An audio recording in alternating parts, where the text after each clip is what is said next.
How's it going, folks? Scott here for CNC Labs. This is going to be a bit of a sidestep from my usual sarcastic, spoofy goofy tutorial videos. We want to run you through V-Bits. Lots of information out there, but we're going to try and pare it down to super simple, super quick. Maybe not super quick. I like to talk. But we are going to try and give you the information you need so that you can run them properly. We'll show you how to trace some images and give you some tips and techniques on how you can run this across multiple different projects with awesome results, awesome results. So you can make people go ooh and ah. Easel, VCarve, gSender, all the fun. Let's jump in.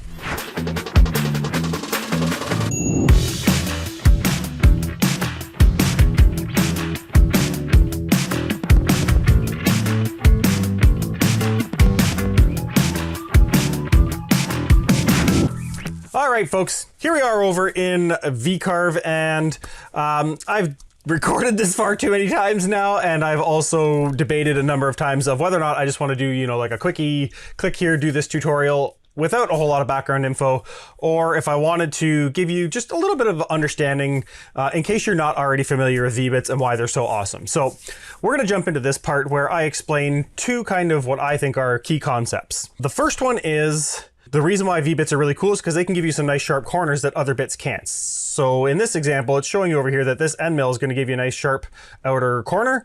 Well, unfortunately, they are lying to us. Oop, I want to split it this way. And the reason they're lying to us is because if we go to the preview and we do this, and then we get rid of this, whoop, I'm clicking like a madman. There we go. Here we go.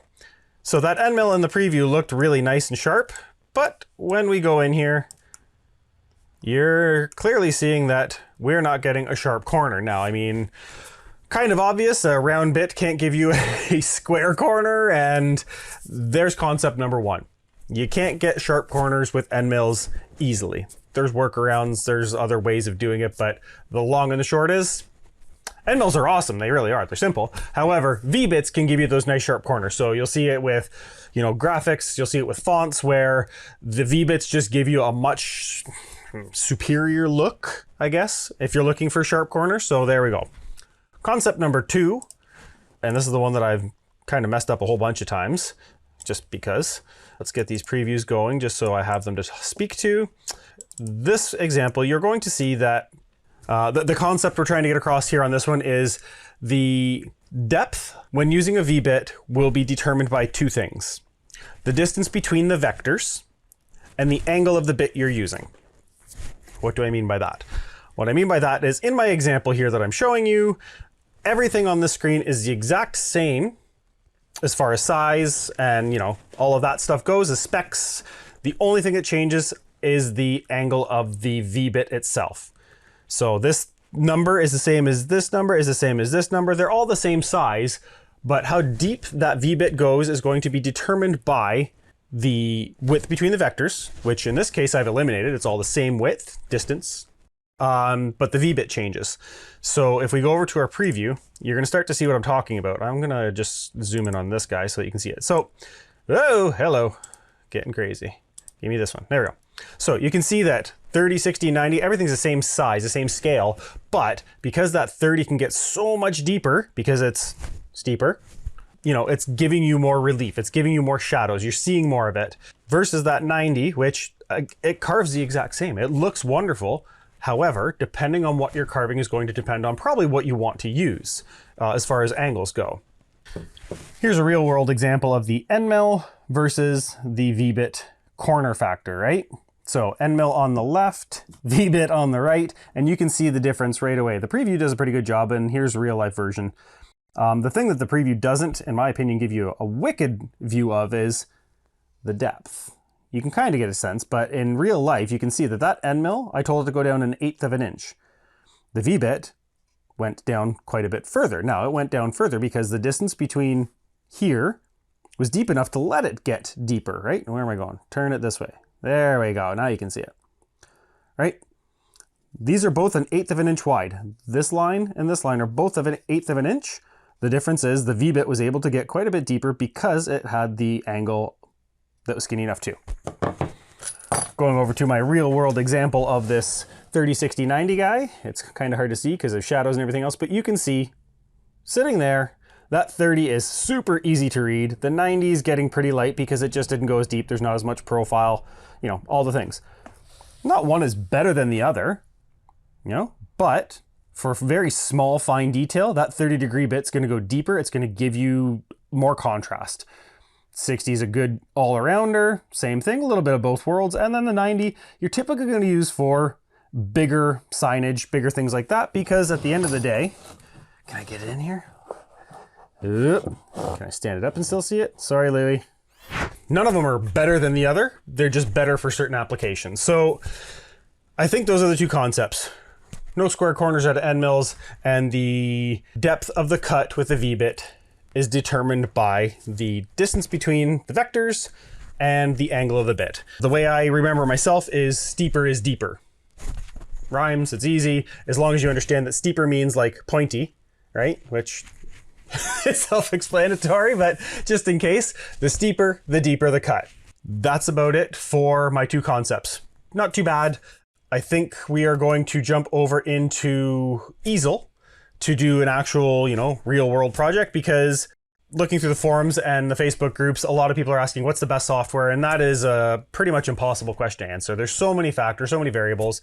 Your background experience, your willingness to learn, your ability to learn, the amount of time you have. Easel seems to be the get your feet wet, learn how to use the software, find your way around. I mean, the good part is because it's simple, it's simple. The downside is it is more limiting than other softwares that are out there. So you get your feet wet, you start to learn your way around. You can do a lot of things that you could do in the other softwares, but you know, if you want to explore, then you explore. If you're happy with Easel, then you're happy with Easel. So we're going to jump over to Easel and do a real world project, and I will see you over there. Okie doke, folks, here we are in Easel. We're gonna whip through this one because I've gone through the concepts. The only other thing I'll say for this, and I might get in trouble for it later, but it is what it is. I personally haven't done a lot of big signage projects. So for me, I love my 20 and 30 degree bits. Most of the projects I've worked on for people, myself, and all the things are really quite fine fonts. They're small. I can flip some examples up there and you guys can understand why. So I use my 30 degree bits pretty regularly. I've learned through running them that you can't run them super fast because those tips are so sensitive. So I run them a little bit conservative, especially depending on the wood I'm going through. So I'm going to use a 30 degree bit for this example. You can use a 60 or 90 or a 120 with whatever you want to do. We're not probably providing files because it's on Easel. So you can kind of just apply the concept in whatever you're doing and know full well that I'm using a 30 and it's going to go deep because I'm doing a fairly small project and I like details. So here we are in Easel. We have the Pro version, so we are able to use V-Bits. It is a small downside that you do need to have a Pro version, but you can sign up for the monthly stuff and it's not too bad and you can turn that on and off. So if you'd only need it for a month, then pause it and then pick it back up when you need it again. So that's pretty handy. The first thing we're going to do is go to the import button here. I want to show you how to do an image trace because this is why V-Bits, this is why we did this tutorial, because we want to show you how easy it is to grab an image that you like. You know, doesn't have to have text, but I'm going to throw it in there just so you can really get the idea. Grab an image, throw it in here, trace it up, make it look fancy, carve it out, and you're off and running, and you can apply it to so many projects. That is the basis behind the tutorial, was that we wanted to show you it's easy to use them, they're super powerful, and you can apply it to signs and pictures and graphics and all the cool stuff that you want to do, and you don't need a ton of stuff to get a really cool result and to apply it to lots of different applications. I want to show off the kind of image trace idea behind this. So we're going to go to our import button over here. We're going to go to image trace. We're going to upload a file. I happen to already have my file just sitting there waiting, and I happen to love rhinos. So it's going to pop up here in a second. There we go. So image trace is really cool, very powerful, pretty smart software actually, if you give it the right information. If you throw a picture in there, probably not going to trace it so nicely. It's looking for vectors, it's looking for bold outlines, it's looking for solid fills and colors, things like that. If you start getting into gradients, photos, stuff like that, it's probably not going to trace as nicely as you'd like. At the end of the day, maybe that's what you're looking for. Maybe you want to be like the next group of 7 on your CNC and you want to throw something funky in there. I think that's about it. It's pretty straightforward. The threshold, I'm going to turn on trace outline so you can see what it's going to do. There we go. There's my result. So if you mess with the threshold, you'll see that it goes from a nice looking rhino to a not looking nice rhino, right? It just starts to really crunch down on stuff. And if you go the opposite end, I think it does something funky too. Yep, starts to put too much space. So I'm going to stick with the default on that. And the smoothing's the same idea. If you mess with the slider, this is pretty straightforward, folks. Mess with it till you're happy with it. Have your trace outlines on so you can see your preview, and then you are going to import. Yay! So this was the second concept we talked about earlier, was it's going to go as deep as it can between the vectors. Right now, it looks kind of funky because it's a 30-degree bit going on the outside of stuff. Well, that's not what we're looking for. So we're happy with all of the stuff within the shape tab. We're going to bounce over to the cut tab, and we are going to change this to, instead of on the shape, we are going to clear out a pocket. And there we have now defined, the zoom function drives me crazy. We've defined in between, right? So those are where it's going to go. It's going to drive down the middle, it being the V-bit. It's going to drive down the middle of all those. So between here, you're going to get that nice bevel. In here, you're probably going to get a little bit of different effect because it can go deeper because it has more space, right? Cool. You know what? Actually, let's go pick our bit first because I messed that up last time. So we're going to bounce over here. We'll worry about the depth in a second. We're going to bounce over here to our bits. Lots of different bits. Easel Pro gives you lots of extra options with Pro, ironically enough, that you don't get with normal Easel. So normal Easel, I believe you do not have access to V-Bits, or no, sorry, you have access to them, but you can't save out the gCode. Or is that another software? That might be Carbide. Regardless, folks, we were trying to do this tutorial where you could use basically freebie software to do it. Unfortunately, times have changed and we can't control what people are charging for software and what options you get. So you got to have Pro for V-Bits with Easel. Within the bits menu, you can see that they give you a couple of options there. If you know what your specs are, if they're not within the menu, you can punch them in. I knew I'm using a 30 and it was 1/8 of an inch. And your other option is to come up here and to add a bit. And then you can go to add a bit. And you can choose the Inventables ones or custom, and then you can go by whatever you want here. We got everything under the sun pretty much that you'll ever touch. V-Bits, you can go by the width or the angle. Ring color I don't worry about because that's not our department. But you can see this is the guy I'm using right now. I just punched it in manually because I knew what it was. But if you add the bit, it'll pop up in your menu and then you can select it there. So I have selected mine, that's good. My cut settings, you can go automatic and let it figure out for you. I always recommend ramping your cuts because it'll save wear and tear in your bits. I haven't messed with the fill method. There's probably people out there who would have a better idea of what that's gonna do. I don't think it's gonna make a major difference in what we're doing. We're gonna go manual instead. I bumped the speed settings up just a little bit, that's all I changed. Still ramping, still 0.0625 per pass. Cool. From here, and this is what I was about to say earlier. I'm gonna select everything. Whoop, that was the wrong button. Select everything. And I'm gonna show you this. Easel gives you a pretty good actually representation of this whole V-bit distance between the vectors and the depth thing, right? So there's my nice beveled pass straight down the middle of that line. That's what it's gonna do. It's not gonna do the edges of it. It's gonna go straight down the middle to give you your nice profile.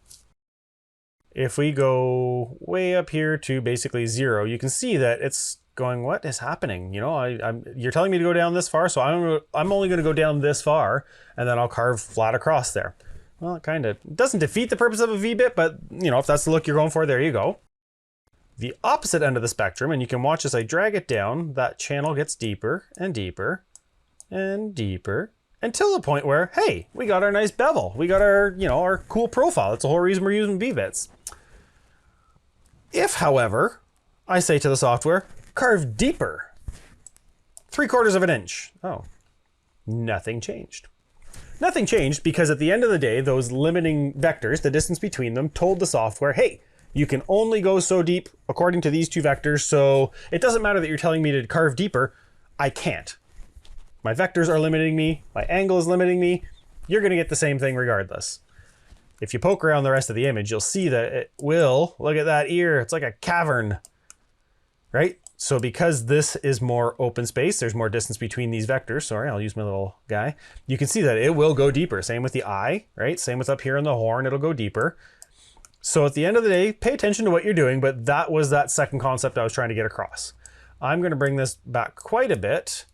I think the horn is the part that is the deepest other than the ear and the eye. So I'm going to bring that right back up until I start to see that flat. You can start to see that it's now selling. We've told it to go how deep. So that's how deep it's going here. Sorry, here. I keep pointing at my screen. We're starting to see some of the flat in the horn. So I'm going to bring it down just so that's all the way down. Cool. That is that concept. Easel actually does a really great job of showing that off in basically real time. We're going to add some text to this because, like we said, that was one of the kind of cool parts about V-Bits and showing off its abilities are showing it off on text. So in the free version, I think these are all the only fonts you get. If you go to Pro, you can add more fonts. I'm not going to do that because I'm not worried about it right now. You can add more fonts in Pro and they'll pop up here and it'll be really cool. For the time being, I'm going to go with, I think this is the one. Yeah. Nice sharp text, nice sharp corners. I want to show off what these V-Bits do. And again, this text is pretty small. This document's only 7 inches-ish. And I'm going to throw in, you never even saw that rhino coming. There we go.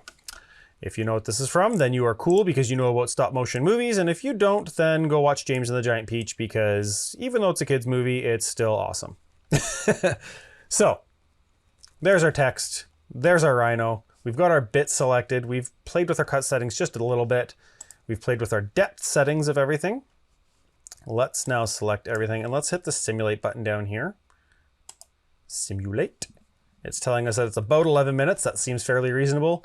Again, because I'm running a 30-degree bit, I'll probably be a little more conservative. I'm carving in MDF. It's not the most sturdy wood. If you're carving in hardwood, you can probably bump up your speeds, but MDF likes to flake out and chip, especially with tiny little details, so I'm going to go conservative because I'm not in a rush.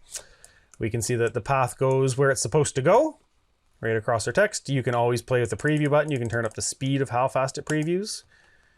Zing, zing, zing. There it goes. Your toolpaths are turned on. You can turn those off and it'll still keep previewing. I can turn them back on. There you go. So that's what it's going to do.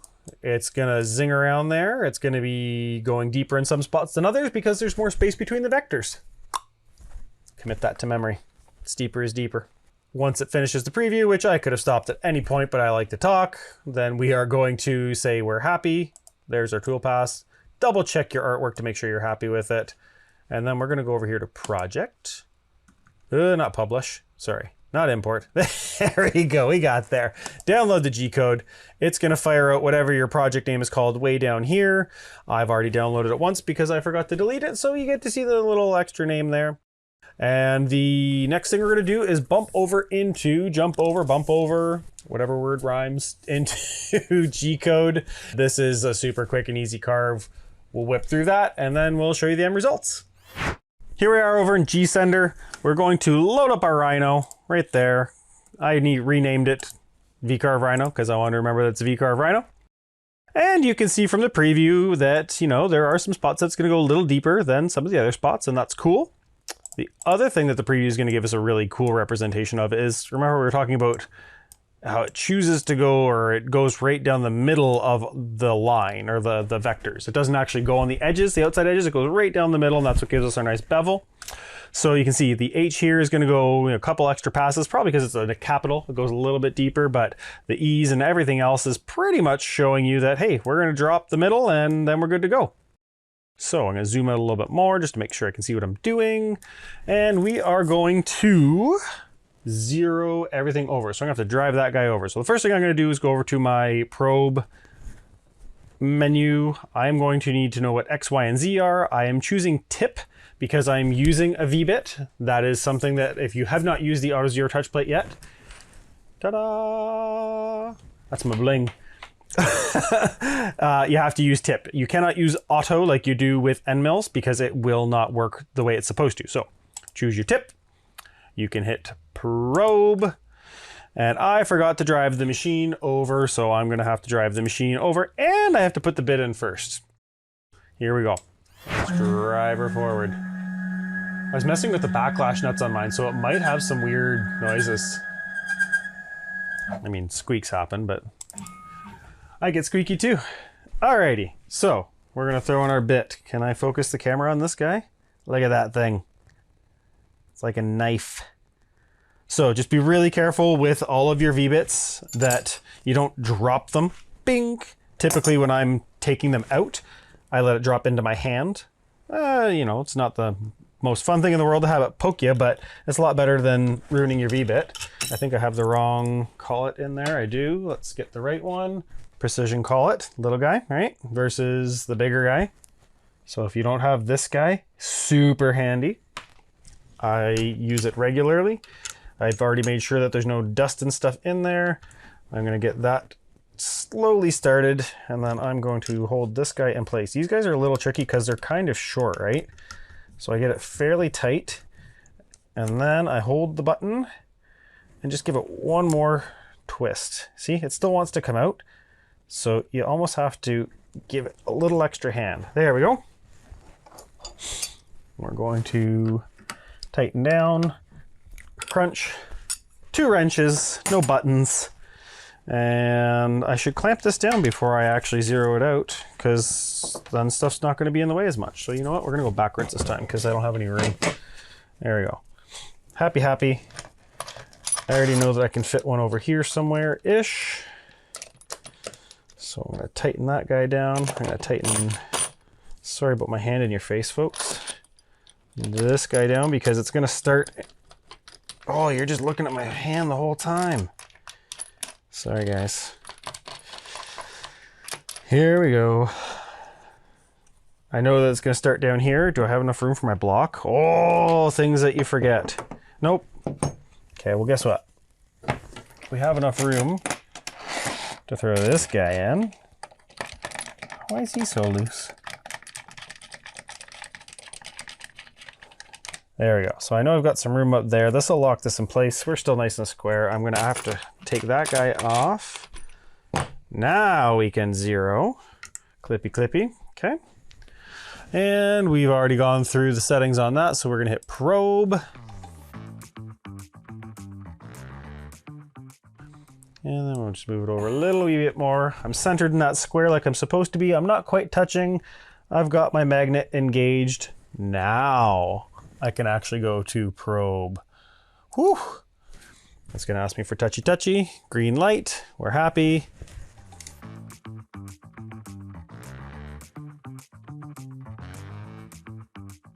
We got 0. I'm excited. You should be too. In just a second, I'm gonna fire up my dust collector. I'm gonna turn on my router, hook everything up, and let this thing go to town. We'll see you in less than 11 minutes.